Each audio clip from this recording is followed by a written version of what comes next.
Previously on the Game On podcast.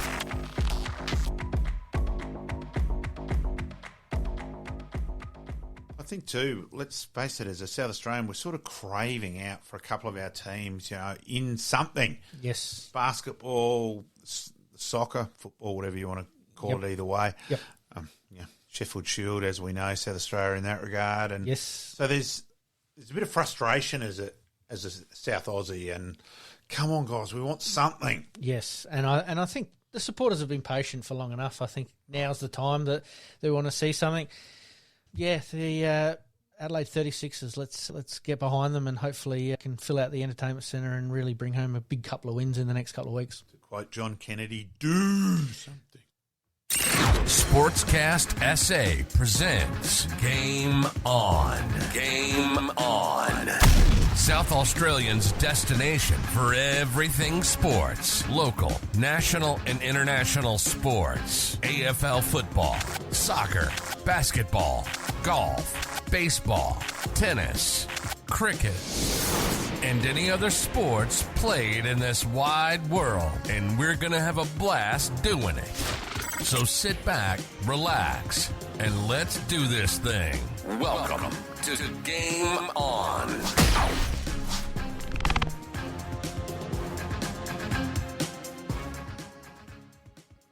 And Malcolm, that was from last week's episode. Obviously, we were talking pretty seriously about, obviously wanting a bit of success in SA here. Yeah, and geez, what's happened with the Adelaide 36ers since, it turns out there was a bit of irony in that conversation, really. Around the grounds.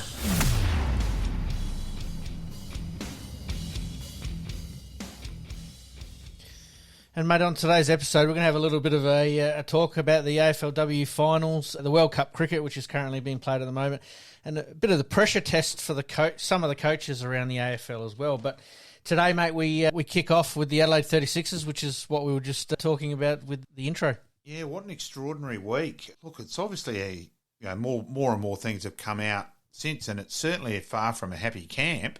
With Randall, that let's face it, normally this gun superstar player, any sport, gets given a fair bit more leg room, but it sounds like the rest of the players went and said, hey, he goes, or we're all going. Yeah. There was a few things there that have been reported. A very, very, very good basketballer in Corey Homicide Williams there had a bit of a chat with him and said, hey, pull your head in a little bit. And, it wasn't as if he was warned about the situation that was going on. It also sounds like the 36ers, did they do their due diligence on what was going on? It sounds like they did a little bit, but try to give him the benefit of the doubt. You've got to question the due diligence. That sort of thing doesn't just all of a sudden happen. There's certainly no doubt of his ability. He showed that, especially in the game, the famous game in America. Yep. But, yeah, real questions about him as a teammate, etc. Yep. Listening to Brett Maher talk about this situation, I think it was yesterday on radio, he sort of thought that basically it was going to help the team aspect and just a shuffling of a couple of players around. Yes, his scoring power is big, but, if he's chewing up a lot of time with the ball and not bringing other players into the game, it does hurt. Well, there was one game, I think he, stats-wise on number of points on the surface, it looked all right. Then it came out, hang on, he shot 6 from 22 or something like that. So, yeah. And obviously now they need to recruit one. Hold or buy one now? I think that'll be decided pretty quick. If they lose the next couple, they'll get desperate. I'd say within 4 games that they'll either have got their lineup settled or they'll be looking for big time. AFL footy, the magic round, mate. It seems like it's coming to Adelaide. I think it's all but signed off according to the AFL, and it's been reported in the papers that it's going to happen. Obviously, what some of the games might look like, it could be Geelong and Melbourne at Adelaide Oval on the Thursday night to open things, Bulldogs and Collingwood, St Kilda and Carlton, Crows and Port as a showdown. Yep. Great weekend. The one I'm really interested in is probably the 2 or 3 that might be outside of the Adelaide Oval. Fremantle and Gold Coast at the Parade. Well, I think the Parade's the obvious ground. I know we're Nord supporters, but the fact that you can hide, it's just over 11,000 were allowed. you've got some more seating at Norwood than anywhere else. Yep. I just think Norwood's the logical ground, especially also if it becomes a night game with Norwood's updated lights, which are reportedly as good as Adelaide Oval. So that probably gives Norwood a bit more of a... And it's that intimate feel, isn't it, for an AFL footy game? Yes, the ground's a touch smaller than what you would like, but at the end of the day, footy ground's a footy ground. It's got goals at each end, so it's a good challenge for those players. Yeah, and look, for me, maybe if you're looking at it at Alberton or Richmond, yeah, the surface, ground size, yeah, a little bit, but I think Norwood beats it in every other aspect. Yep. Yeah. Another game out to the Barossa, possibly an Essendon and GWS has been mooted as possible. I think that's great for the state as well, getting out into the country regions for at least one or two games. Oh, look, it's going to be fascinating to see how it goes, and fascinating how many people come into the state. The government's obviously, Peter Malcom has pushed for this big time. Yep. So the government's taking a risk, but it may pay off big time. That was probably my next question. How many people are going to attend? Is it more of a round for spectators? Obviously, the Adelaide Oval turning over games basically every day for 5 days or 4 days could be Well, it's the understanding too is there'll be no football played anywhere else in Adelaide that weekend. There will be a bye and all in every other country footy, amateur league, league footy, nothing else played. So they're ticking all the boxes so far. So I think that's going to be announced in the next couple of days, or I hope it's going to be announced in the next couple of days, and certainly a big tick for SA to get that magic round up and about. It's a little bit of a worry that it's taken this long to actually confirm it, but it keeps being said it is happening. So we can only go by all the reports. Correct. All right, mate, we'll move on to Australian cricket, Test cricket, and one-day selections. Look, the selection for the Test side, I think there's only one query, and that's Harris, whether they went for Harris or Renshaw, personally. For mine, I still think the bowlers pick themselves. Whether you Stark's spot's got to be under threat a little bit, but we did win the Ashes last year, etc. here. Yes, Nessa and a couple others, Skekety from Queensland. Yes. They're probably around the mark, and Jai Richardson needs some more cricket in his body, coming back from injury, is the other one. But I've got Harris or Renshaw. Personally, I would like to have seen him go Renshaw for the long-term selection. Henry Hunt's got to make some more runs to be around the mark as well. Yep. Warner's spot can't be guaranteed for too much longer. Yep. But overall, I thought it was a reasonably obvious Test side pick. Sure. Obviously, Alex Carey and Travis Head from South Australia in the squad. Can we see them batting up the order a little bit? Oh, I think Travis will stay at 5 and Kez will be at 7. Yep. Look, Travis hasn't started the year Travis's season so far for the Redbacks has been pretty disappointing. So there's a bit of pressure there, but he did have some runs in the bank. Let's remember he did win Player of the Year last year. Yeah. So he's got some runs on the board there for mine. And the one-day selections, any surprises there? Yeah, not really personally. Again, you could say, could we have gone for a bit more youth? Maybe, but I've got no real gripes. Sure. And obviously with the World Cup being on at the moment, do you think the Australian public are a little bit fatigued of cricket already? Yeah, I think so. It's also, I don't think we're big 2020 people. I think they cooked the golden goose here. They made the big bash. They got greedy, played 85,615 games and cooked the golden goose. And I think we've really then have renegated on that. Look, there's some Australians really still the Langer bit. They're still aiming the ball tampering. But for mine, it's more just too many games. Yeah, agreed. I think, the fatigue that has been shown in the last couple of games in the World Cup, especially, with a couple of those smaller nations getting through, it's probably put everybody off cricket for a little bit. And also, around the country, I mean, it's been pouring rain everywhere, floods everywhere. It's not really summer yet, so people haven't quite kicked into the shorts, thongs and cricket type of mentality at the moment. But I think we did enjoy, with this World Cup, the 2020, with the Netherlands having some wins, Bangladesh being more than competitive. So I think there's been some good stuff there. We'll cover that a little bit later, mate. Beautiful. Liking this podcast? Please like, rate, and subscribe. So, AFL footy, the AFL W finals, Pete. Yeah, mate. Obviously, the first round of the finals kicked off for the women's footy last weekend. Adelaide were quite competitive early on and looked like they might actually just take it up to Melbourne, but Melbourne stepped up another gear and unfortunately got us in the end. Yeah, they kicked first 3 goals of the game and thought, hey, hang on. They're right up and about. Yep. But, yeah, fell away a little bit. Melbourne probably a little bit more depth. Collingwood this weekend without Chelsea Randall. Yeah, I was going to mention that late out this afternoon. And so all of a sudden. So I reckon the great man Steve Simmons wouldn't have been upset getting that news through today. Yep, and they're playing at Unley Oval 3:10 on Saturday afternoon. So a bit of a tough time slot for here in Adelaide. It's cricket season as far as I'm concerned. There you go. Cricket, bowls, tennis. Yeah, exactly right. Yeah, it is summer sport. Yeah.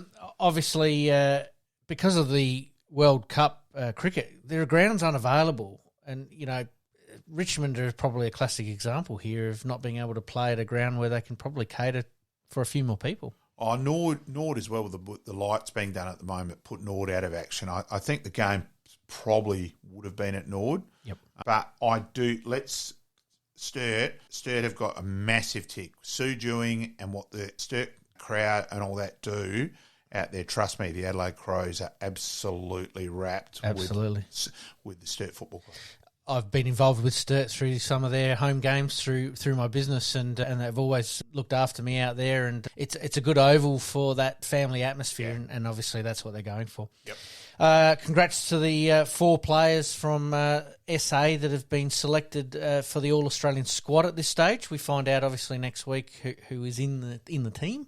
Yeah, quite a large squad. So was it Chelsea, Randall, Hatchard, yes, Marinoff, and there's one other that I've just not put down on my list there, but apologies there. But certainly, congratulations to those players, and we hope that a couple of them get selections.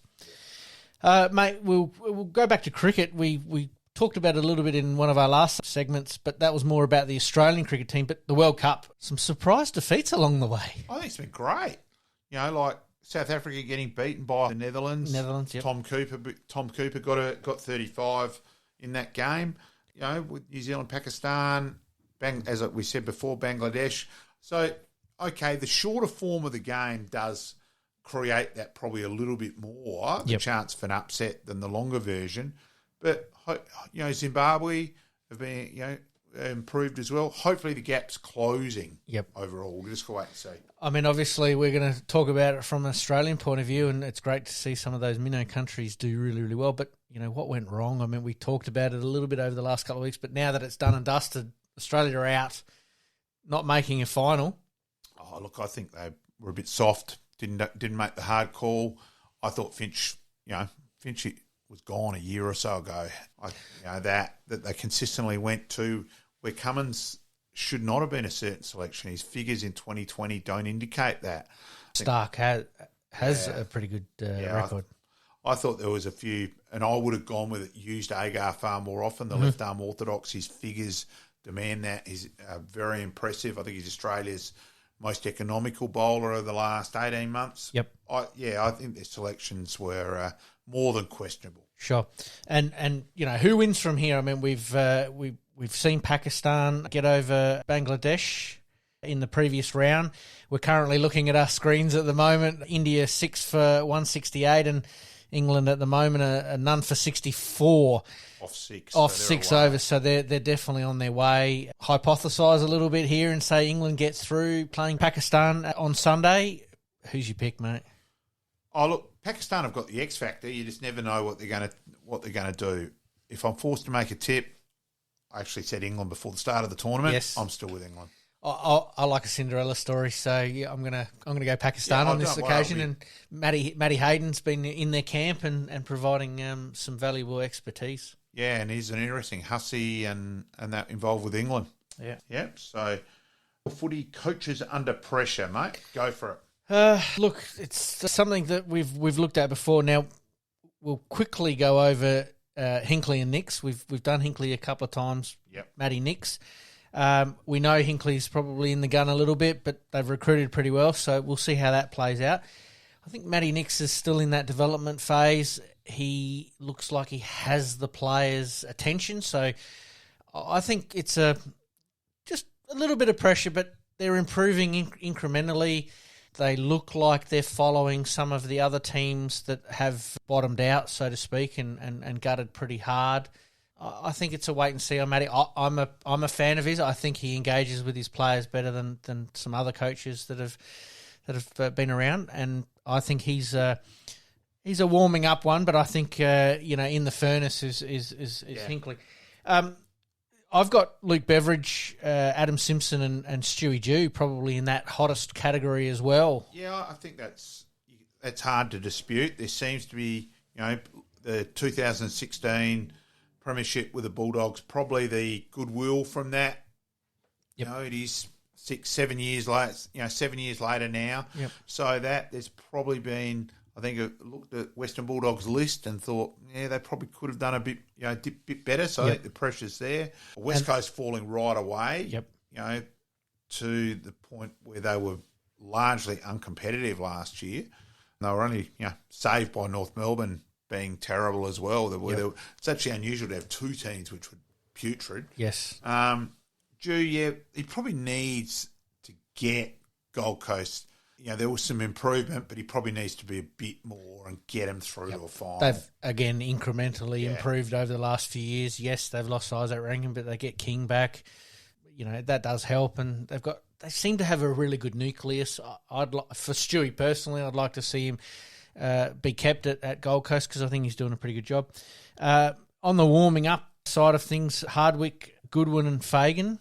Yeah, I probably think Hardwick 3 premierships. I reckon they'll probably let him go. He can make his own call on that. So I probably don't think he's under threat. Yep. Look, Simon, while Melbourne only won the flag a couple of years ago, I think we looked at their list last year and thought, at the start, I think we all thought, it's Melbourne playing someone else. Yes. So, that was a bit of a surprise. And, we'd all thought Geelong too old, and in the end, the old too old, too good. Yep. Fagan, with Brisbane, same thing. Recruited for the now. Ashcroft, does he become the cream on top? Yeah. So they're certainly under pressure. That they probably haven't done quite enough in finals. Yep. They had the year where the grand final was in Brisbane. That was so. I think there's a bit of pressure there. And ice cool at the moment. Longmuir, Longmire, and McRae. Yep. McRae did a fantastic job with Collingwood last year. I think Longmuir actually did really, really well at Freo, and Josh Carr obviously had a little bit of input there, but obviously coming back to Port Adelaide might instill some of those values over there as well. And Longmire, Horse has been the stalwart of Sydney for so long and recruited really, really well, and they've got such a young list. Yes, they got touched up in the grand final by Red Hot Geelong, but it was Geelong's time. Whereas Sydney, they certainly have some blossoming shoots. Yeah, they do. There's a lot of good youth at Sydney. Look, I still think Collingwood's recruiting this year has been fascinating. Yes. And whether it'll work or not, I'm not so sure. I'm sorry, Billy Frampton, as soon as he went one-on-one with Billy, he was okay as the +1 role. Yes. But standing someone bigged out there, in terms of for the Brisbane recruit, trying to think from Brisbane to Collingwood this year, I think there's a bit of doubt there with him. Name escaping me. Yeah, that's okay. And I found their recruiting's been a bit fascinating. I mean, McRae really got the team aspect right. The amount of games they win by under a goal or under 10 points was massive. They dropped half of those games and they probably teetering on the edge of not playing finals, but they got in. And as we know, with any type of sport, anything can happen in the finals, and they were within a bee's whisker of getting through to a grand final there as well. So, interesting times ahead for some of the coaches this year, and, obviously we'll keep a bit of an eye on that as the year goes on. Very much so. I admit it's It's annoying me. I'm trying to still think of the name. We'll come back after the break and you can let us know, mate. Has there ever been anything that has lightened up your day? Whether it was someone who complimented you or maybe you got a promotion at work, these all make you feel happiness. But if you're looking for more to lighten up your day, then you should book our mobile coffee service. We are always dedicated to one thing: service. We appeal to all sorts of people, from commuters on their way to work or our regular workplace coffee stops. And best of all, we visit you. Whether it's our top quality and aromatic coffee or our mouth-watering selection of cakes and food, there will always be something for you to enjoy. Servicing Adelaide's metro area. Why not book in a stop today? Find us on Facebook and send us a message. Tour Coffee and Catering. We deliver your daily caffeine fix. Welcome back to the Game On podcast.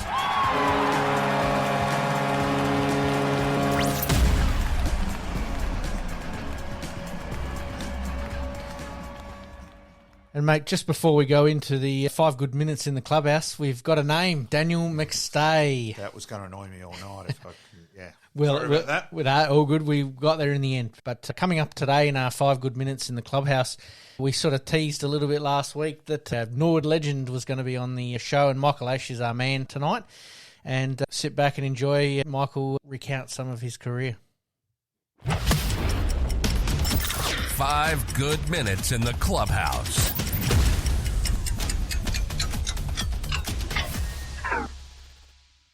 As we teased last week, Malcolm, we've got a very special guest today, the famous number 8 from the Norwood Football Club, Michael AISH. Welcome aboard, Aishi. Yes, gentlemen. Lovely to have a chat to you guys. Mate, Norwood captain, 87, 89, premierships in 82, 84, best and fairest, McGarry medals. You've done it all in this SANFL, mate. Yeah, look, I was pretty lucky, to be honest with you, Pete. It, to be able to get to Norwood at 79 and straight out of school and coming to a side that obviously just won the flag the year before, and they we had a pretty actually disappointing year in 79, and I'm sure Wally Miller classes that team as one of the best teams they've put together. But yeah, Wally does. Wally class 79 is the biggest disappointment. He does have our 79 side as our best ever side, Michael. Yeah, so that was a little bit disappointing, and obviously being the first year and that, you're sort of, really not quite well. You're adjusted to the game as such, but not to the, the level of, hey, how good's this side and how one, slipped away. Yeah, actually, let's go on. I found the 1980 grand final night as a really interesting, fascinating night where the younger guys were sort of excited. We'd come from the elimination final. It had been a great game. And then you had Kingo blaming himself. Kingo's played one of the great individual games. Russell Ebert readily admits that was the biggest pants-down job he received in his career. And yet Kingo blamed himself for the handball Kim Kinnear intercepted in the last quarter. And that, with the younger guys that night were going, geez, that was how good was that? And we're building for the future. Did you feel that way yourself? Not at all, Malcolm. I don't think I was actually, still coming to terms with, what it's all about. From a point of view of, your second you're in, you're still raw as, and you don't really contemplate what it's all about. You're playing the game because it's something that you love. Now, I'm not saying that the rest of the people aren't playing it because they're playing it there, but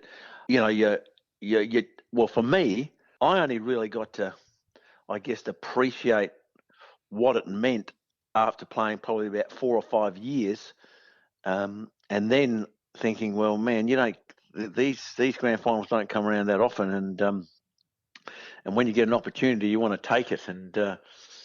And speaking to Keith Thomas, I think last week, and we were fortunate enough to play in our first 5 years. I think we played in three grand finals, and then from there on in, she was pretty sparse. Just going back a little bit there, you obviously debuted in 79. And do you classify the first season as a bit of a blur?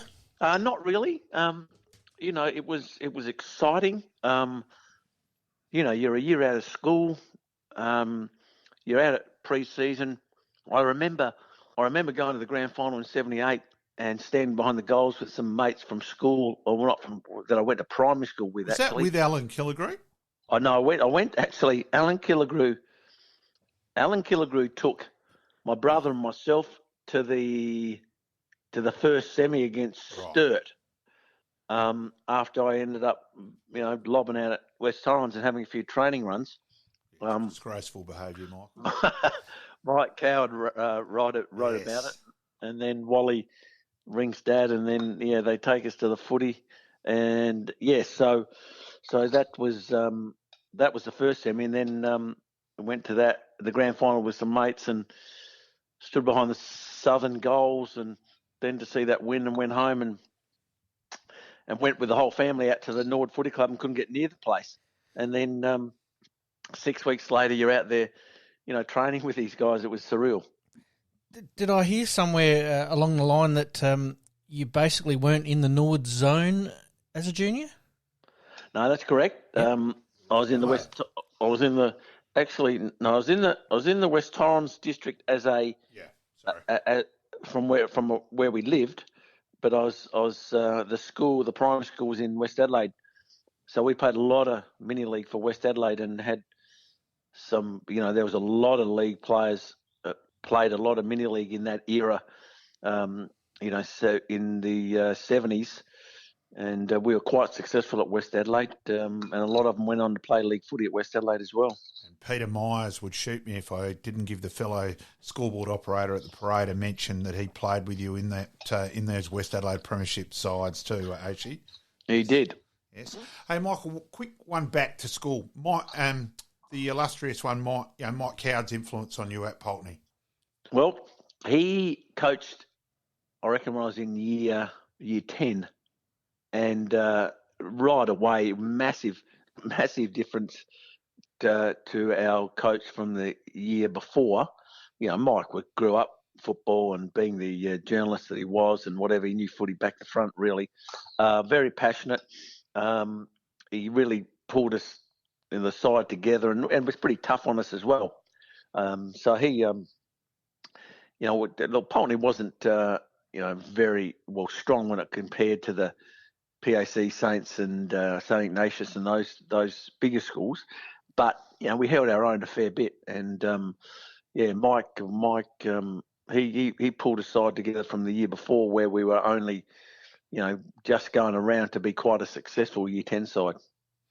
So moving on with your league career, 82 playing in the premiership side, but a bit of frustration with your groin injury that year, Michael. Yeah, that I reckon I did that within probably round 4.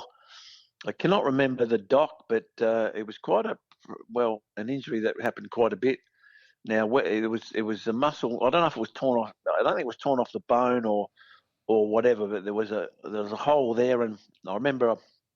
I reckon I was in St Andrews with Roger Merritt was having the same operation as I did, and the guy was well known, the surgeon, which name escapes me after these many years. He did them quite often, and I remember though when he stuck his little finger right up the groin there to find where the little hole was and hit the roof very quickly there, but managed to and although look it did affect you a little bit, it wasn't massively, but it was enough to just annoy you. Also in 82, mate, obviously played in the state game against Western Australia in Perth. What experience was that like? Well, we found that we had some very good games against Western Australia. We're pretty evenly matched on that, and big deck, and they. I'm just trying to think. I reckon. No, it wasn't 82 that I got knocked out. I got knocked out by Willie Rioli, I reckon, in one year. I can't remember what year it was. But that wasn't the game you swapped the Guernseys. Yes, it was. Right, yeah, with Andrew. Yeah, wasn't it? Yeah, I think it might have been Bob Hammond coaching back then, and in his wisdom, he thought, look, we'll swap jumpers. I don't think that didn't make a great deal of difference, and spent the night in hospital. I've ripped Rick Davies many years ago when we were at a function together, and he said he'd look after me that day and protect me, and I lasted about 5 minutes. He protected you for 4 minutes. What's your problem, actually? Yeah, he gave me nothing, Malcolm. Yes. Look, while we're jumping around a little bit, look, we can't not mention the 1981 Magarey Medal. I will say personally, my favourite Norwood non-premiership night back at the club with your sister, the late Sue. It was a fantastic, obviously, AISH family night, but a great club night. And, it's probably the best buy-in Magarey Medal night I've actually been involved with as a supporter, actually. Look, it's funny how you just remember little things. And I do remember walking in the club rooms, and Perce McCallum, I reckon it was, who was, look, again, I cannot remember what his role was there, but a bit of everything. Yeah, he met me at the front there, and then walking in the door. So what are we? We're in 1980, so it's 81. 81. Sorry, so it's third year, and first year, yeah, okay. Second year, I reckon I did the collarbone twice. Yes. In about 6 weeks, and then all of a sudden, 81 it just turned out to be one of those years of fit and was lucky enough to win it. But walking back into the club rooms after that voting at the old line was pretty special. And you certainly look back on it, but these days they take photos, or they do documentaries or whatever. It just would have been nice to sort of have that on tape, so to speak, to really just look back and appreciate how good it was. Yeah, I couldn't agree more. Especially also the tragedy side of it with Sue no longer being with us. It was a special night back at the parade. Yeah, it certainly was. Now, actually, 83 All Australian, best and fairest. Did you consider that your best year? Well, I thought it was better personally than 81. We're still looking. I'm still trying to find the missing 20 Magarey medal, the missing Magarey medal votes, mate. Yeah. Look, I think I was more consistent. That's all, and not really going through any tapes or videos or anything like that. But thought I'd certainly had a more consistent year. And then when everyone writes you up as the favourite, then you start to think you might have a chance here. And then I think I end up coming third in the. Yeah. I think I ended up coming third to. I think Kernahan won it by a street, but was ineligible. Yeah, and Antrobus. Yes. And Antrobus, and then Bernie Conlon, I think, was runner-up from Westies, wasn't he? Or I reckon that does ring a bell. Might have to Google it in a minute, but yeah. And he'd had a good year. I admit, that was my year out with the SANFL umpiring panel, and I may have let my thoughts known that night after the Magarey medal, and I effectively never been allowed back now. I effectively probably ended my chances of umpiring league football that night. So these things happen. So, yes. Maybe with the Jeff Fennick thing today, that retrospectively award him the 20 votes that are missing. Maybe you never know. You might start a petition. We'll keep looking for him. Yep. Okay, so 84, what a year. We've come from the elimination final. Go for it, Aishi. Well, yeah, look, I think we won 10 out of our last 11 or 11 out of our last 12, and you're coming into the finals, and I'm pretty sure we played South in the last minor round game, and we beat them quite easily, and then we won, I think, quite easily in the end in the elimination. Yep. We were in that third quarter, I think, under a bit of pressure, and then, of course, Central's game. Well, what a game that was! It similarities to this year's grand final. That we were 3 goals down in the last quarter, and we were going with a heck of a wind, and I still can see the goal that Peter Lachlan kicked when he just picked the ball off the ground and sort of snapped it. Like it was a little bit of a contortionist. Like he just ripped his leg around. That's and right. over Neville his dropped head. the mark. Yep. Yeah, Neville dropped the mark, and that put us, I think, I don't know, 11 points in front or 13 points in front.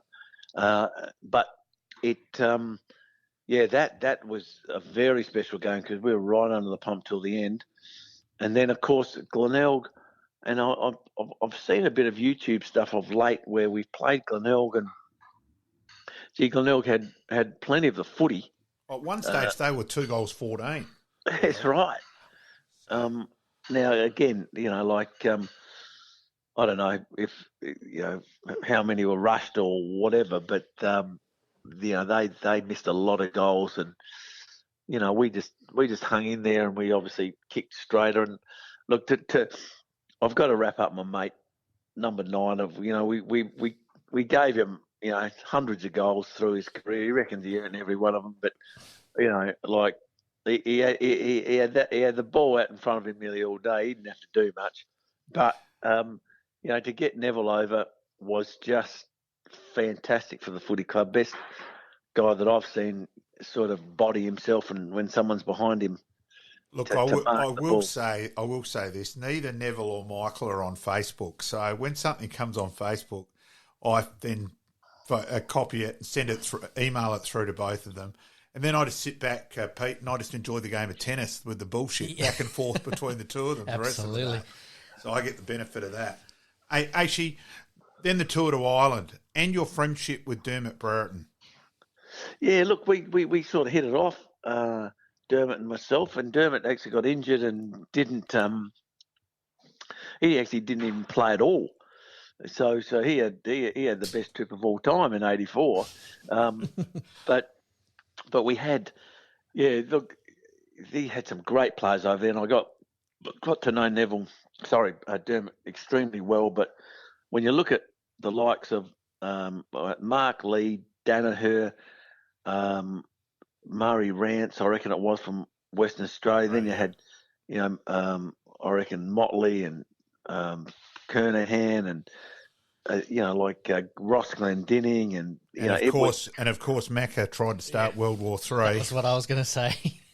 He did that well, Mac. I still remember it like it was yesterday when Brad Hardy had the ball running down the side, bouncing the ball, and then Mac is throwing haymakers to Jacko or whatever his name was, and Jack O'Shea, Jack O'Shea, and then Brad's just dropped the ball and sprinted back to give him a hand. Macca didn't take too kindly after he got rid of the ball for Big Jack coming in and giving him one. And mind you, the coach, John Todd. Yep. I have never heard a coach bake a player like I heard John Todd bake Robert Wiley in a game that we drove about 3 or 4 hours to Northern Armagh or something in Ireland, obviously, and we're going across this border or something, and there's guys there with machine guns, and it's all happening. Luckily they weren't shooting them, and I think we had about a 2-course meal or 3-course meal halfway through the bus trip, and went to the ground and got flogged, and then I heard the coach going off, and I don't know what Robert Wiley said or did or whatever, but I'd never ever heard it before in my life. So yes, it was. But the trip itself was great, guys. Just to see Ireland, we won the tests 2-1. A beautiful place to visit, and that will live with me for a long time. That trip. Yeah, and it's interesting where Dermot quite often speaks very openly, where he says he regrets he didn't work harder at trying to get you to Hawthorn. Oh, well, I hadn't heard that, but yes. Look at I certainly had the opportunities to go to Richmond and Essendon in particular, and went to Essendon for a little while. No, I want to go back to Richmond first, actually. The words yellow Salika. Yeah. Well, that was the day that. Gee whiz, I wish I'd signed that Form 4 in 1981 and not 1980. Instead of getting $4,000, I might have got 40. But I still remember the day going down to pick it up with Dad with John Carl Motors, and on the Saturday morning of a trial against Port in '80, and Jack says, you better not play too well today. I'll get Dave Granger onto you, and Dave. And this was nothing untoward, but I've just caught him out the side of my eye, and the ball's coming to me, so I just didn't brace myself in time. And he's, the big unit I was, that he's just given me a hip and shoulder, and I thought that's a bit sore, and ran over the other side of the ground, and just was waiting for a ball to get shot out with me, and it did, and I just flung my left hand out, and that was it. She was all over, so I went off, and but yeah. So that was in 1980. Yeah. Okay, let's get going with state footy. Yeah? So actually, you're 86. You're vice captain of the All Australian team. Then you're involved with state footy, state captain. You played in a golden era with South Australia. Go for it on state footy, mate.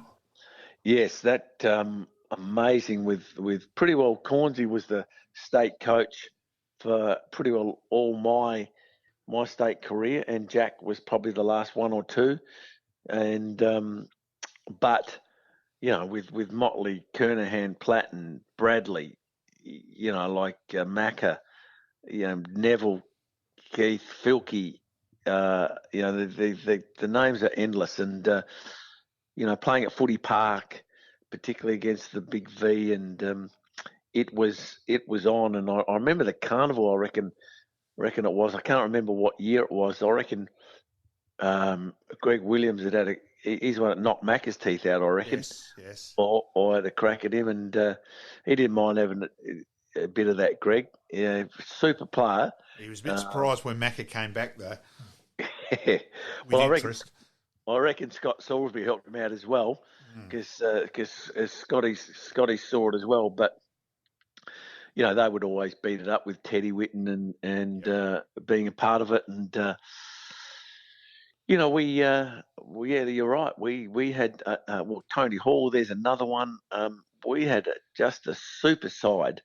And I think it's full credit to Graham as well, because he, sometimes there'd be a bit of a walk in the park at state trainings, but when Cornsey came on board, it was the toughest training sessions I'd done for most of the time. Even our club sessions, this was tougher, and obviously Graham's very proud South Australian, and obviously a very, very good player and coach, and he treated it as it should have been, and we were very fortunate to I'm pretty sure we won at least 70% of the time when we played against the Big V. No, great record, and it was the Tuesday night. Those state games were just it was a do not miss. It was wanted ticket. It was they were the big. That was the big nights. And just the atmosphere was fantastic. I tell you the '89, I reckon it was, where we played. Well, we got thumped. Oh well, it was heavy ground. There'd been shocking weather, and I remember trying to cut off a ball up in the forward line for Victoria, and I reckon the Victorian forward line was Ablett, Lyon, I think Dunstall, the game in Victoria, Dunstall, and what's the name? Lockett played as well. Yeah. Lockett. Well, Lockett was on the lead coming out, and I'm thinking, well, I'm here. I've got to cut him off, and I've run across, and I'm thinking, I'm dead. I'm dead here, and he luckily got nowhere near me, because I'm thinking, oh, good night, nurse. I know that he doesn't mind hurting blokes, but that was disappointing. And I reckon Teddy Whitten was. Yeah, that was the lap. Was dying, wasn't he? And with Teddy prostate Whitten cancer. And and look, and let's keep going on that, Michael. You've had your own prostate. I did have that listed for later, but it's appropriate now that you've had your own battle with that, and it is a reminder for blokes. We do think we're invincible. We don't, attend to our health as much as the ladies do, and go for it in that regard, Michael. Yeah, look, I was very fortunate to. Now, Malcolm, you'd be able to tell me who the twins were that played for Norwood, and one went on Big Brother, and the other one played for North Melbourne. Come on, Malcolm. The Tanners? No. Who? No. Right, one. Twins. No. And their father was a doctor. Anyway, that's your research you better find. Yep, sorry. But his dad, I was going down to see my daughter, was working at Footy Park, and I went to this doctor, and he grabbed my my notes, and then I was going down to see him for something, and he said he had your prostate checked for a while, and I hadn't. It was probably 2 years, and he did the old fetal position, and had a bit of a feel around, and he said, "Do I know a urologist?" And I said, "Well, Adrian Porter, ex-Norwood champion doctor," and went to see him, and did the biopsy, and it came positive. And then you think, well, what am I going to do? Do I get it out? Do I monitor it? And my philosophy was, well, what's going to stop it from getting out? So do I get it out now, or do I monitor it?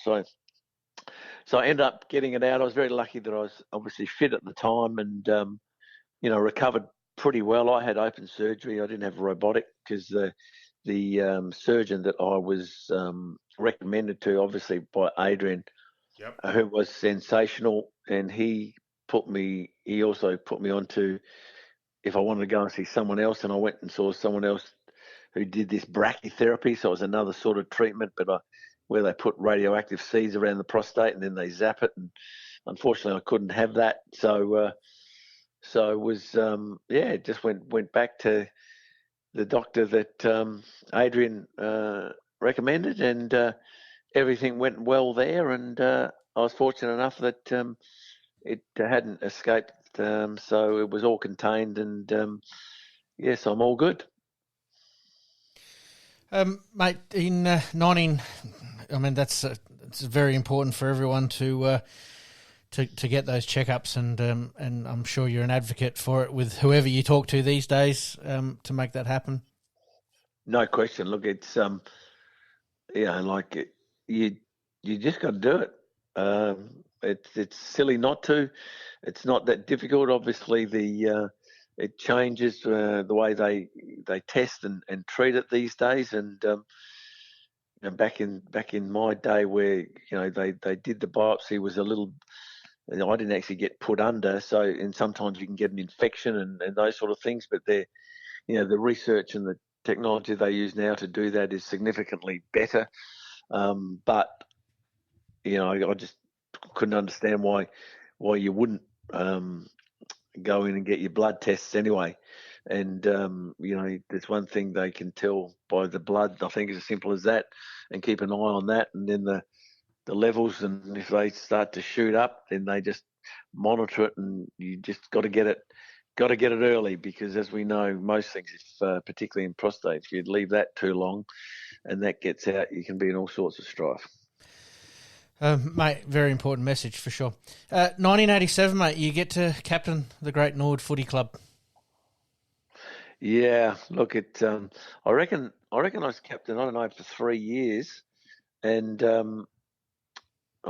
we made 3 prelims in a row, I reckon it was, and lost them all. And that was disappointing. But to captain the footy club, and look, I'll be honest with you, I wasn't the best captain. I think I was just more concerned about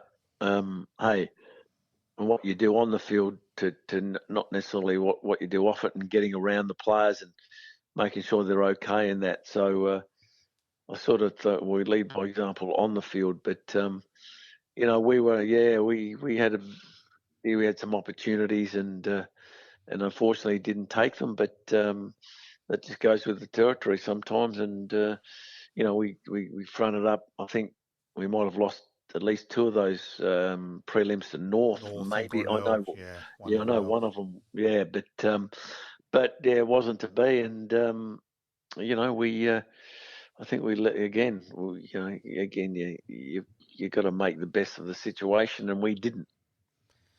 And mate, in 88, you play your 200th game, which qualifies you for life membership at the Norwood Footy Club. Again, what does that mean, mate? Yeah, look, I guess that I'm I am just so, I think, what's the right word? I am humbled to think that I was lucky enough to play at the Norwood Footy Club for as long as I did, and so proud to do that, to follow in my father's footsteps, who played for 10 years and captained the footy club. And look at and even today, the biggest kick that I get is watching the guys go round and what they achieve, and hopefully achieve the ultimate, which they obviously did this year. It brings me great joy to see that. Let's just say Michael's a nervous watcher of football, and that thanks to Jeff Wilson being in the Cooper's box for you, it actually helps. It helps you, actually. Getting a bit of medicinal purposes into the body at games does help you, mate. There's no question about that, Malcolm. It's just that it's just the level of the intake, and I'm sensible enough. But look, I'm not a good watcher. I've never been a good watcher of footy, particularly the Norwood Footy Club, and but I will support that till the day I die. And it certainly look, it's very enjoyable to go, and I don't mind telling you either what the Norwood Footy Club are doing with their facilities, with the club, and then the signage. Yep. Yeah, the museum, and now they're putting new light towers up there, which I was there a couple of weeks ago, and I said, "What's going on?" And these light towers I'll stand corrected, are as good as Adelaide Oval, or something like that. Correct. Which is, and again, I'm being biased, but there's no doubt in my mind that the Norwood Football Club is the best suburban oval in Adelaide by a mile. Yeah, obviously we are biased, but I've always thought that anyway. And they're talking about this AFL Magic round. Well, if there's going to be a game scheduled at a suburban venue, surely it's got to be at Norwood. Oh, yes, you would think so. And like you get 5,000 plus there, and the atmosphere is like 20,000 somewhere else, with everyone on top of it, and so let's hope that eventuates. Very much so. Now, quick humour one, that by pure fluke, Pete, I've walked into the Feathers on a Friday night, and happened to run into Pam, Michael's definitely better half, and Yes. Pam Stowe's night, and so I thought, blow this, I'll stay around. 30-odd females, Good chance. Yeah, better strike rate than normal. Yes. Of course, it was still the obvious Court Marsh Bowl Lily no score, but yes, Pam actually did think that was quite funny in the night, and said, "Yeah, stay around, Malcolm. At least you're livening things up." Yeah, well, I'm sure you would, Malcolm, and I don't know if she'd do. Oh, she might remember it. No, we spoke about that on the Hall of Fame night. Yes. Yes, she did. She did remember it well. Yes. Well, she hasn't been knocked around the head like me, Malk. So that's true. No, the Hall of Fame. Let's quickly go on that Hall of Fame, being chosen as a legend, one of the 5 legends of Norwood Footy Club. It was certainly a lot easier to organise a AISH family photo that night than the McIntosh clan, but I did get there on both. Go through that, Michael. How much that meant? Yeah, look, again, I find it difficult to really talk about that, Malcolm, because it is certainly an honour to be thought of in that way, and I am absolutely humbled by it. I have an absolute passion for the Norwood Footy Club that will never leave me till the day I die. I love the place, and as I said, I was fortunate enough to play there, and then my brother, and then obviously Jesse, and then Andrew's lad, James, and then Joel.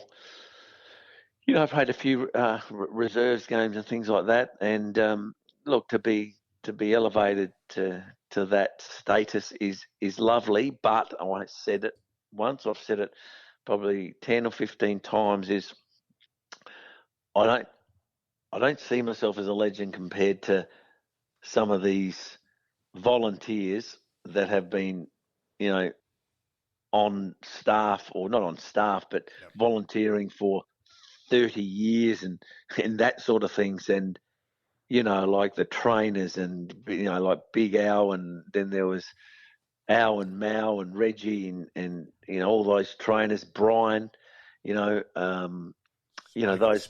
Smokey that, Bandit, man, they're the legends of the footy club. Honestly, we're there for 5 minutes. They're there for 50 years. It's a little bit different. Like we sort of get the glory and whatever, but those guys, they deserve everything they get because they're the real stalwarts. And it's like those supporters that, still go to the footy, when I go and I see those that are still supporting it when I was running around. So it's just wonderful to see. Yeah. Everybody's part of the fabric, and that's what makes the club the club. And for mine, it's still, at AFL level, they're multi-million-dollar corporations where, I'm speaking tonight to a Norwood past legend, give you a ring quite often, Michael, and all that. There's always contact and all that. Now, to me, being part of that is, give me Norwood any day over the AFL. That's how I've always felt along those lines, personally. Yeah, look, I think it's like any club, though, that some guys, don't feel that I don't know what it is. But look, I tell you that the reunions that we have, and we had the '82 reunion this year, and I think it was the best one we had for a lot of years, where instead of sitting down around tables now and you don't really mix, they just have stand-ups, a few little tables and a few platters and all that. But actually you get around, and the club did a great job on getting a lot of players that hadn't been back for a while. And to see those guys after so many years, it's fantastic. And, I think that, just being able to reminisce, and obviously not only on the wins that we've had, but just to see some of these guys that you hadn't seen for a while, it's fantastic because, for 15 years or 10 years of your life, you're in these people's pockets, and, some you were quite close to, and some not so close, but, I don't know how too many that didn't get along with anyone, and as a team, and that, those bonds, they last forever. Michael, on you, still just quick one back on the footy, being tagged, one of the first players to be being tagged, and I think mutual respect with you and Trevor Rowe from Centrals. I don't think you swapped Christmas cards with John Harvey, but just that side of footy, mate. Yeah, look, that was Trevor was very good, very disciplined, very fit. He probably had a better technique running than I did, but as I said, very disciplined and in the way he went about it. And so yeah, look, I think that he probably nutted me more times than I would have liked, but and then yeah, look, I can't remember. There was one from Torrens as well, obviously John Harvey from Port, and then playing in that close tagging. Now I don't mind that if they do it fairly, but when they scrag and don't have to hold you for 2 seconds, and then you stop from getting the ball on that. It's quite frustrating, but maybe I didn't deal with it as well as I could, and Barmy threw us around a fair bit, and sometimes changed us at full forward and rested it at full forward rather than the half forward flank, and left it 1-on-1, which I thought I had a reasonable strength when playing on 1-on-1. So it was it was frustrating. It certainly was frustrating when that close tag came involved. But I guess in essence as well, it's what's the word I'm looking for here? It's a bit of a feather in the cap to say, well, they got to stop him, so they got to pay him more attention. So, and in '84, did you feel like the umpires sort of got it right? Well, obviously you did, but they were really keeping a close eye on your Port. If John Harvey and Hilton had paid, and Harvey and Argent had played every free kick he should have got in that '84 grand final, we'd still be at Footy Park and they'd still be blowing the whistle. Well, I think you're a little bit biased there, Malcolm, but just a tad, actually. Yeah, look, it happens, and that was one of the best games that play, and as we said, came fifth, and just a little bit unfortunate in the first 10 seconds. Cop one, which I wasn't too fond of, so I squared up a year later. Yes. I reckon you might have finished in front on that one too. Yeah, you might have. Yes. Yeah, I reckon I have. Quick, serious one, because it is a big thing going on at the moment. Concussion. KT's involved in it. Sean Tasker's involved in it behind the scenes and that as well. Thoughts there, Michael? And my understanding is that we're waiting for clarification, all that, but players will be missing more than one game like they do at the moment. So, yeah, thoughts concussion-wise, because you have had, the night with probably the most famous one was Ray Huppert's in 82 where, go for it. Yeah, look, Keith Thomas and myself went over about 6 weeks ago and got tested, and I'm still trying to work out, exactly what the report said. But, it is a bit of a worry, particularly my short-term memory, I think, is a bit how you're going. But, I think I'm not too bad at all when it comes to I don't have headaches, and I don't have any sort of lapses, or for want of a better word, blackouts or whatever. So I'm pretty fortunate with that. I think that it's going to be interesting because I've spoken to Keith and he's shown me the results of all the testing he's been doing and whatever, and it is frightening, to be honest with you. And you might not even be knocked out. You just might get a good hip and shoulder, and you still can have face some challenges. If you get hit and just knocked around a little bit without being knocked out, or even your head being knocked. So I think that's going to be interesting to see how that pans out. I tell you what does worry me a little bit is in the women's football. It happening to them, and I'm all for. I think it's great that they're playing footy. I just and I've seen some of the more recent games, and there's some fair intensity about them, and hopefully they just learn very quickly, which I'm sure they will, because the standard is certainly getting massively better. That they protect themselves and they can look after themselves, so they can get through unscathed. I think it's gradually improving. Robbie Neal's pretty heavily involved in the junior state side of it, and that the now girls is playing at the younger age. They're going to learn to protect themselves straight away. What you did as a kid. Well, I think that's been the real problem, is that basically they've started playing as adults and have just left themselves wide open. You watch sometimes, and I was involved with the AFL W. While I'm a Norwood person, I was employed by the AFL at the home games there.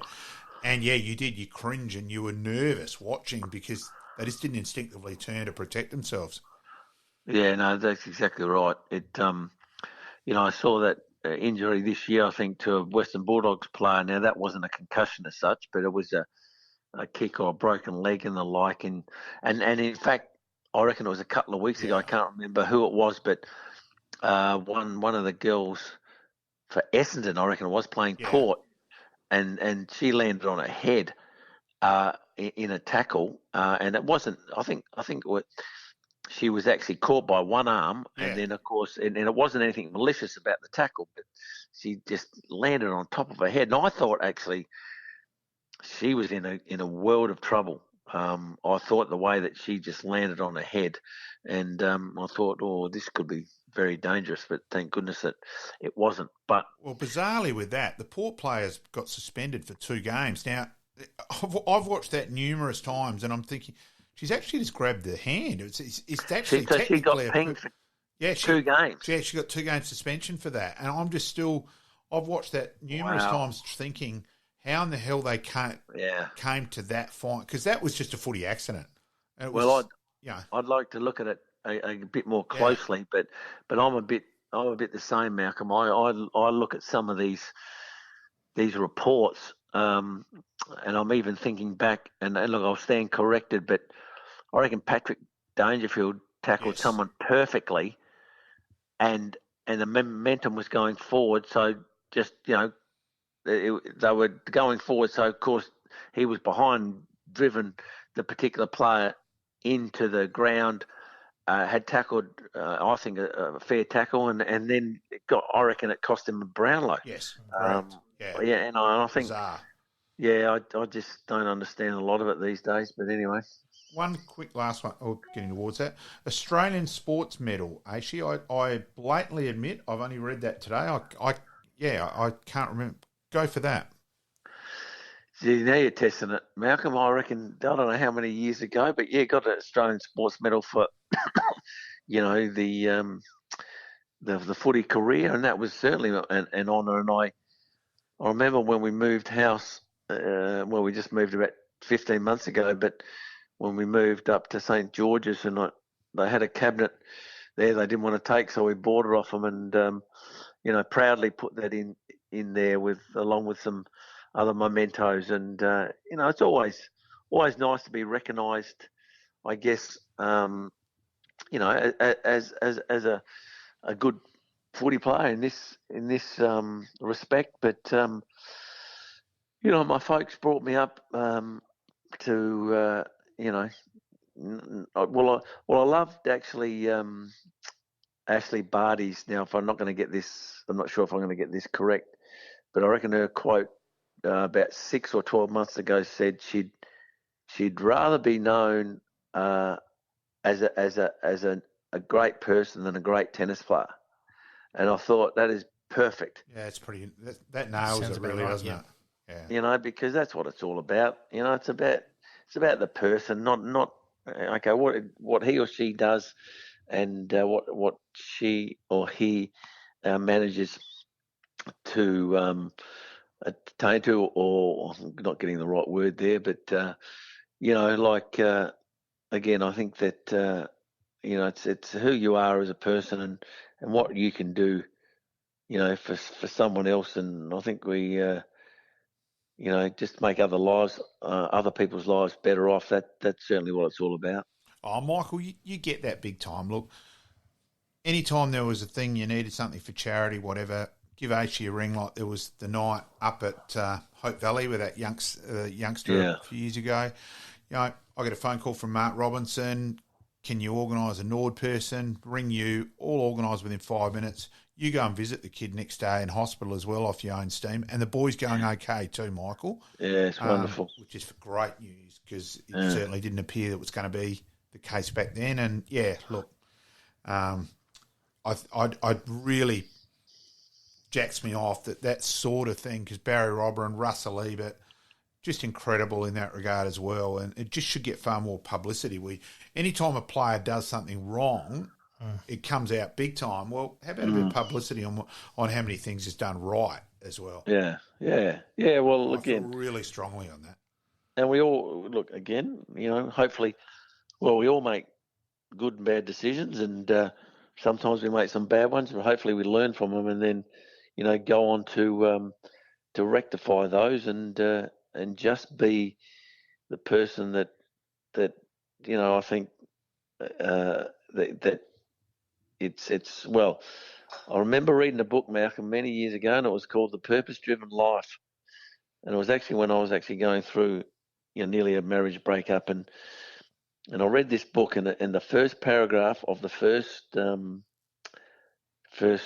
chapter was, and it said, "Life's not about you," and I'm thinking, you know what, that struck me, and I thought, yes, life was about me for a lot of years, and I was selfish, and I just wanted to do this and do that, and then it may have crept. This is on the footy field, and then it creeps into your own life and your own marriage and those sort of things, and then you probably don't act like you should, and sometimes you keep your feet on. Sometimes you think your feet are on the ground, and they're that far off, and it's not funny, but you live and learn, and hopefully mature, sooner rather than later, and just do good and be good. Mate, we'll get you out of here on this one. Obviously, the Crows coming in 1990. I must admit, sitting behind the goals at the southern end at the parade, watching yourself and Macca ply your trade for the Norwood Footy Club. You know, it would have been nice to see you for the Crows as well, mate. I can tell you, and I don't know if many people know this, but I can tell you that the day the Crows were formed, and then their first training session, at Footy Park, I drove there and just, went behind a pillar somewhere and just watched them train for 5 minutes. And I'm thinking, now I was pretty cooked, so I don't think they made a right decision. No, I disagree with you there, Aishi. I'll go to bat on that one. There were one thing about the only decent concession the Crows had with their first year, because their concessions overall are the worst by any side by a long way, but they had 52 players. Now, I'll go as far, of course your body wasn't going to get you through the whole year, but I'll say if Michael AISH had been picked, who knows whether that would have been the extra game to get the Crows in the finals. Well, I know you're biased, Malcolm, yes, but I feel strongly on that one too, Michael. It would have been nice. Then, I had the opportunities, obviously, to go to the VFL at that stage, but it wasn't to be. And the Crows were formed, and history says that. It just shows that they've become a very powerful club. They're in a bit of the doldrums at the moment, but hopefully they'll bounce back. And they've got a change of leadership there. I think their coach, Matty Nixon, and I don't know Matty at all, but seems to be a wonderful guy, and I think the players love him. So hopefully they'll get some success shortly. Unfortunately, obviously, your career gets a little bit cut short through some injuries in your final year, limiting you to a few games for the year, but you're certainly a fantastic servant for the Norwood Footy Club to reach 300 games as well, which is absolutely fantastic. Yeah, look, I can actually remember that. Neil Craig was, and I sort of, a valuable lesson learned. I'm thinking, do I go on? Do I not go on? And I sort of didn't do enough of the training because I was doing all pool work at that stage and didn't do enough training before the pre-season. And then Scotty Burns accidentally knocks into my knee and does a second or third degree tear and puts me back. And then, I'm way behind in fitness, and then, try to play and the knees are giving me a bit of trouble. And I reckon I end up playing 3 games. And, for the first time in my career, I started on the bench, and I'm sitting on the bench not knowing whether to, fold the arms, sit back, cross the legs, or what do you do there? Do you go to sleep, or, just get ready to have a run? So, yeah, a bit of a disappointing, but a learning curve certainly for me or for anyone that's listening is that, particularly when you're getting on, never cut corners. Now, Michael, I'm glad I've just remembered. Question from Chris Attico, our listener for Ovis. Did you originally hurt your back driving from the top tower at the City Pool?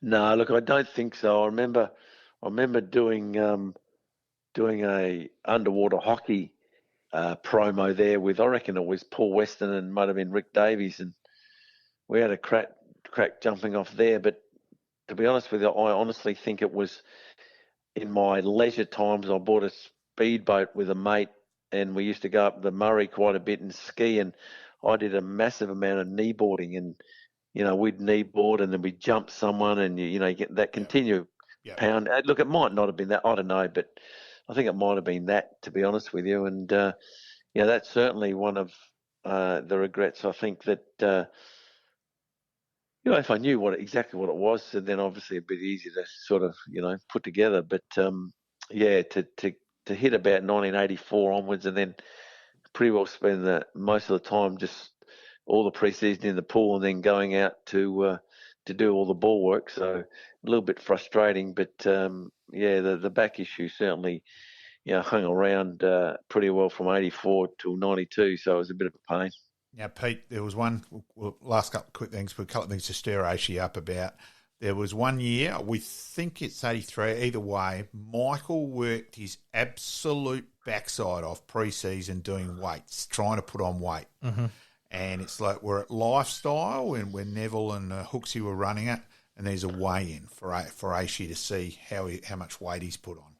He has got on, and he's actually lost weight. I reckon the dummy landed about Gawler that night, Aishi. It was hilarious. Well, listen, Mac, I've sort of had a look at a couple of the highlights, and look, there was a little bit more definition. I think the bicep grew by about 0.5 of a mil, and I started having not quite like Arnold, but yeah, certainly there wasn't one of my greatest strengths, the weightlifting and spending a lot of time in the weights room. And of course, those Sterling Cup games, weren't they? A couple of fantastic nights away. What goes on tour will stay on tour, but AISH does speak fluent Chinese as well. They were great nights, Michael. Yes, they were very, very fond memories, Malcolm. Yes, we probably don't go too much more on that one. We'll leave that one. Yes, I think we might just cut it off there because we could get in a bit of trouble. But Michael, thank you very much for joining us tonight and giving us a bit of an insight into your wonderful career at the Norwood Footy Club. And we've enjoyed having you on the show as part of our Past Legends series and our 5 good minutes in the clubhouse, and it's been a true treat. We take that 5 minutes very literally, yes. Michael. Yes, greatly appreciated, AISH. Thanks, gents. Always happy to talk about my beloved Redlegs. Thanks, Michael. Thank you, mate. See you guys. Liking this podcast? Please like, rate, and subscribe.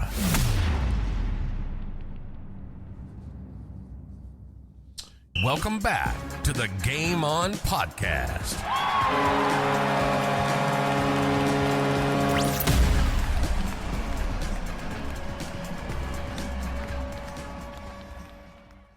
And mate, we've just spoken with Michael, and what a fantastic interview that was. Yeah, he was quite profound and deep in thought, actually, on a lot of matters there. And, we covered some serious stuff as well, prostrate, concussion issue. Michael also just being incredibly honest as well about himself and his own failings. And, yeah, it wasn't just footy. Exactly right. And it was one that I quite enjoyed, being a young kid watching him at the parade there from behind the southern goal. And yeah, as you said, the way from that was, hey, we need to look after ourselves as guys, need to get stuff checked and really look after it. And the other thing that was really interesting to come from that conversation was about the concussion. Very topical at the moment. Watch this space. Yeah, watch this space. Happy days.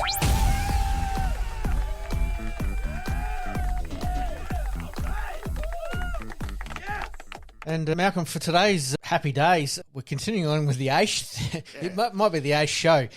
James AISH, 27 years old today, at Payneham Norwood Union, local, obviously going on to Norwood, then Brisbane, Collingwood, and currently playing at Freo. And he holds an incredible stat.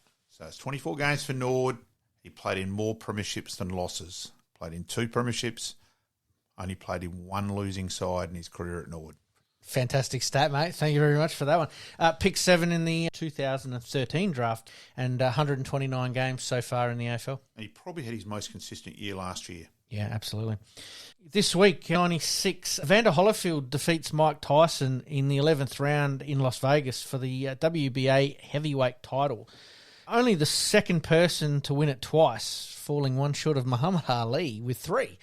Well, it's pretty hard to compete with the last name, isn't it? Muhammad Ali, like his claims, to be at the G in 98, where that lap when he came out, it was goosebumps. It was incredible. Definitely one of the greatest boxers of all time. And, Holyfield and Tyson went head-to-head on quite a few occasions, and some very, very good bouts along the way. Mike Tyson with his weird stuff off the boxing field, so he probably doesn't get as much recognition as he should because of that. Yep. And Holyfield was one of the greats. Absolutely. This week in 2003, Kim Clijsters becomes the first female tennis player to earn $4 million after beating Amelia Mauresmo 6-2-6 love. Wow. And she was Aussie Kim there for a while with going out with Leighton. And it was very much, we jumped on the board. It was very much, and claimed her very much as one of us. For a 3 or 4 year period there, she was really unstoppable. And, to beat Amelia Mauresmo, who's ranked or rated as one of the better tennis players, she's no mug around a tennis court, and win love and twos. Yeah, fantastic. And to finish off, mate, Martin Crowe retires from Test cricket after 17 centuries for New Zealand. One of the all-time greats. Look, I love Martin Crowe. I got on really well with Jeff Crow when Jeff Crow played here in Adelaide, member of our 81-82 Sheffield Shield side, winning side, let's be honest, as South Australians. We don't forget anyone who plays in a winning Shield side, and Jeff did hit the winning runs. Mm-hmm. But no, Martin was one of the all-time greats. His technique, he made 100 here against South Australia, a game here, and I just sat and every single ball went exactly where it should have gone. Yep. Technique was perfect. No, absolute superstar. Genuine bloke, and just an absolute tragedy as well. Obviously, as you said, the technique was fantastic, and that was, people revered that and would just watch and study him. 299 in 299 runs in 1991. It's a pretty big score. And a big part of that 82 World Cup, revolutionary with opening the bowling with Dipak, Six-Pack, Patel, bowling Harris as slow little dibbly-dobblers, and they changed things up a fair bit there, New Zealand. And, look, full credit to Martin. And passed away on the 16th of March, way too early, aged 53 years, again from cancer. It's just a tragedy that such a good man like that is gone. Very much so. All right, mate, let's get into the big finish. Extra time. Big finish. Malcolm, we start off with tennis. Yeah, Alex de Minaur, breakthrough win against a top 5 player. Fantastic effort there coming through. And Adelaide to host 2 tournaments this summer, the WAT and ATP, the 250s, the 44 million spent on the precinct there and in town, and it's paying off. 14 days, Festival of Tennis at the Memorial Drive Complex. They've just recently completed the $44 million upgrade. 2 events back-to-back. The ATP Tour 250 event and the WTA 500 event means that we're pretty much going to get the best of the best players playing. Alex de Minaur, he beat Daniel Medvedev, yes. and that was probably a good scout for him to get, especially overseas there. A huge scout. Yeah. Hey, lawn bowls, mate. Yeah, lawn bowls. I'm currently looking over my shoulder at the moment, watching the BPL, and not a lot of people may know what the BPL is. It's a 2020 version of lawn bowls. Basically, it's been on Facebook all week. KO Sports have been covering it. Adelaide is represented currently the ADELAIDE Pioneers. Scotty Tholburn, who's a legend of the Adelaide Bowling Club. Wayne Rudiker, who is an Australian representative, just recently retired from the Grange Bowling Club, and Caitlin Inch, who's an international player from New Zealand. Currently, as it stands, they're set up against the Melbourne Pulse, and they really need to win this game here to get them just a little bit closer to tomorrow night's finals. They've got 3 games in the morning, Friday morning, to play. Fingers crossed they can get there as well. As I said, currently sitting 4th at the moment, but a win tonight would certainly keep them in. And a full credit to you, Pete, with being into lawn bowls. Let's be honest, it's not, it's one of the lesser sport and that. Not lesser, you know what I mean. Yes. So, no, full credit to you there. And, the World Cup, well, England are running away with it anyway, so there. We'll concentrate on the lawn bowls then. Yes. I took up the game a couple of years ago, fell in love with it. It's just one of those games that you meet some really good people, and we had Laney on the show last week. We'll endeavour actually to get Wayne Rudiker on. Yes. He was actually mentioned as part of our local Legends series. He was nominated. We'll see if we can get Rudy on and have a bit of a chat to him as we go. All right, mate. Soccer. Adelaide United. Yeah, 1-4-2 away against Western United. Home game this week against Melbourne Victory. Craig Goodwin's been selected in the Socceroos World Cup, the squad for Qatar. So, things are looking up a little bit. We spoke with Mary last week as part of the supporters group. We did jump a little bit ahead talking about the Melbourne Victory game, but we missed the Western United game, and that's 2 wins in a row, and sort of starting to set up the season really, really well. SA versus Victoria, it's on. Yep. Friday night at Cooper Stadium should be an absolute belter of an atmosphere, and away we go. And we talked about Goodwin, potentially not making the squad, and there'd be a riot. Well, we don't need the riot anymore. He's in, and I think he's going to play a major part. Yeah, hopefully. And there seems to be pretty good talk around the traps about the redevelopment at Hindmarsh. I'm yet to hear anything negative about it, which is great news. So it'll be interesting to see the crowd there Friday night. Absolutely. Baseball, mate. Yeah, Adelaide Giants playing the Perth Heat on the 11th of November. We've got a couple of games away from memory, looking up at the fixture to start the season. We should go all right. It looks like we've recruited pretty well. Our breeding ground for a lot of players that come to the Adelaide Giants is the Phillies, and they've just got pipped at the post in the World Series. So things are going all right for the Phillies. So if they can bring some of that over here, we should do all right. Yeah, hopefully. I admit I probably don't follow as much as I used to. Now it's down at West Beach, not at Norwood. Yep. I was a regular attendee at Norwood, but certainly still follow the Giants. And, yeah, would love to see them, as we spoke about it, needing a South Australian side to be around the mark. Maybe they could be the one we all jump on. Anyone. The Australian baseball side at the moment is currently overseas playing in an exhibition series against Japan. I haven't seen any results that have come through in the last few minutes, but it looks like they're going okay at the moment. This is all in preparation, obviously, for the Baseball Classic next year in March 2023. Our group is pretty stacked. We're currently ranked 10th in the world at the moment, but you've got Japan, I think, sitting at 1, South Korea sitting at 3, China sitting at about 8 or 9, and the Czech Republic. It's a tricky section that they're going to have to play.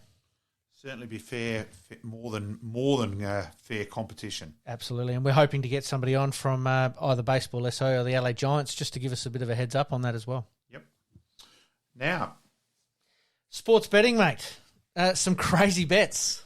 Yeah, I admit I'm not a betting person in that way, but yeah, you do follow it and have a bit of a giggle and Well, there was a gentleman in the 10 million. Yeah, you shake your head in bewilderment. You do. There was a gentleman who put his money on the Houston Astros to win the World Series at the beginning of the series. He's a bit of an eccentric man. Owns a mattress company, lays $10 million US at the beginning of the season for them to win it, and lo and behold, the Houston Astros win the World Series, and he collects a cool $115 million. Ouch. Yeah, that's incredible. That's taking it to a whole new level, and yeah, I can't believe it. Scott Uppington, how's your punting going in that regard, mate? We'll find out as we go along. Golf, mate. Yeah, the Live Golf. Cam Smith earns a $12 million payday in a teams event a couple of days ago. Chucks a couple of Aussies on his back and just goes absolutely berserk. Yeah, look, I'm not a yes or no on the Live Golf. Some people are dead against it. Some are, and that I'm not that, but it is crazy money. Exactly, and look, if eventually that the Live Tour and the PGA Tour can live in perfect harmony, I think it can only be good for the sport. I mean, it looks like we're going to get more players, more eyes on more players as well. It's great for their sport. It's probably going through a little bit what World Series cricket did back in the day, and they're going through those teething problems now. So it'll be an interesting watch, that one there for sure. And Tiger returning to the greens, it looks like, for a charity event on December the 1st. Oh, look, eyeballs. Yeah. As a terms of a golfer, he's around the mark. He's certainly one of the all-time greats. But where you rank him, we could sit and debate that the rest of the night. But he's certainly one of the all-time greats and someone we all follow. Absolutely. If it was a slightly warmer night, maybe sit back and have a few drinks and debate it at length. Cheese platter and away we go. Mate, we've covered a big episode today, and we've had a fantastic guest in Michael AISH. And a lot of sport is really starting to crank up now that we're getting towards the back end of the year. And it's making our job a little bit easier to cover some of these subjects, and we've enjoyed bringing it to you again. And as per usual, mate, we promise to do better next time. Thanks, folks. In this crazy world we live in, we all need the distraction. Enjoying the show? Like, rate, and subscribe. Hook up and connect with us on social media at Sportscast SA. We'll see you next time on Game On.